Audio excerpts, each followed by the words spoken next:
सौतेली माँ तुम्हारी एक कुछ कह भी दी तो सौतेली माँ का स्थान अपनी सगी माँ से कहीं बड़ा होता है। तो माँ यदि कुछ कह रही है तो उस बात को बुरा नहीं मानते, और माता पिता यदि कुछ कह दे तो उसको तो और बुरा नहीं मानते,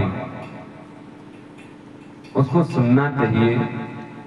कुछ कह दे तो इधर उधर चले जाना चाहिए, उस बात को खत्म कर देना चाहिए, उसको हृदय में नहीं लेना चाहिए।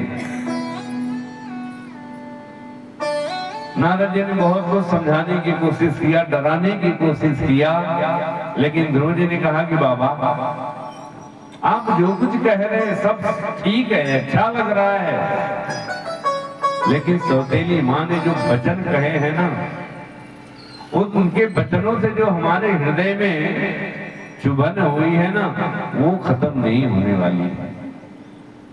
इसलिए बाबा यदि आपको भगवान से मिलने का रास्ता पता हो तो हमें बतलाइए, मैं जाकर के मिलूं, अन्यथा नहीं आपको मालूम है तो आप अपने रास्ते जाइए, हम अपने रास्ते जाइए।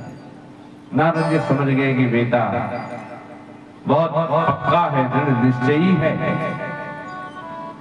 नारद जी बड़े प्रसन्न होते हैं कि 5 साल का ऐसा दिन बालक जो प्रभु को पाने के लिए निकल पड़ा है, बेटा तू मंत्र ले मुझसे। नारद जी ने द्वादशाक्षर मंत्र दे दिया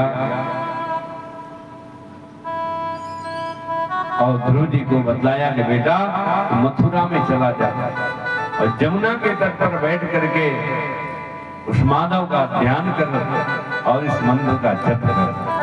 द्वादशाक्षर मंत्र का जप करने लगे ध्रुव जी महाराज।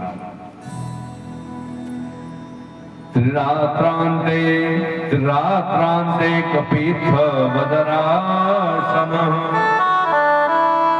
नारद जी ध्यान में बैठते हैं और 3 दिन पर उठते हैं, बेर का फल खा लेते हैं और फिर ध्यान में बैठ जाते हैं। 1 महीना तक ऐसा उनका नियम चला।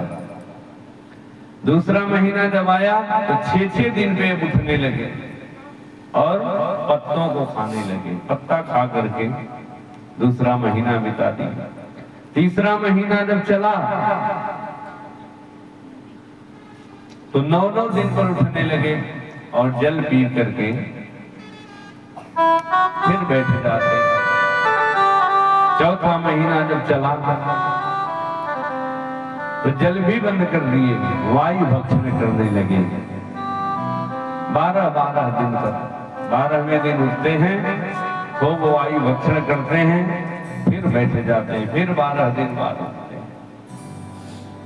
ऐसा करते करते 4 महीने बीत गए। 5वां महीना जब हुआ तो हवा भी पीना बंद कर दिए, श्वास खींचे, प्राणायाम करके बैठ गए प्रभु के ध्यान में। जब हवा भी खींच करके बैठ गए, प्राणायाम खींच करके बैठ गए, तब तो देवताओं की भी श्वास बंद हो गई। देवता लोग घबराए, भगवान के पास गए और भगवान की स्तुति करने लगे। नैवं विदामो भगवान प्राणरोधम चराचरस्या अखिल सत्वधाम्नः विधेहि तन्नो वृजनाद् विमोक्षम् प्राप्ता वयं त्वां शरणं शरणं। प्रभु हमारे प्राण अवरुद्ध हो गए हैं, समस्त सृष्टि में हवा नहीं रह गई है, वायु नहीं रह गया है, कैसे हमारा जीवन सुरक्षित होगा? भगवान बोलते हैं घबराओ नहीं, मेरा ही भक्त है ये और मेरे लिए बैठा है। तो भगवान ध्रुव जी के हृदय में आकर के प्रकट हो गए और ध्रुव जी के हृदय में शंख चक्र गदा पद्म मालाओं से विभूषित भगवान प्रकट हो गए और ध्रुव जी आंखें बंद करके प्रभु के दर्शन का आनंद ले रहे हैं, आंख खुली ही नहीं रही है।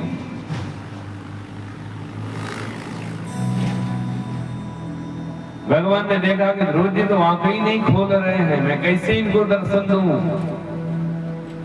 तो भगवान अंदर की जो छवि थी उसको तिरोहित किए और ध्रुव जी घबरा करके आंख खोल ली। कहां गए प्रभु, कहां गए? जब ही आंख खोला जो छवि हृदय में विराजमान थी वही छवि साक्षात सामने खड़ी।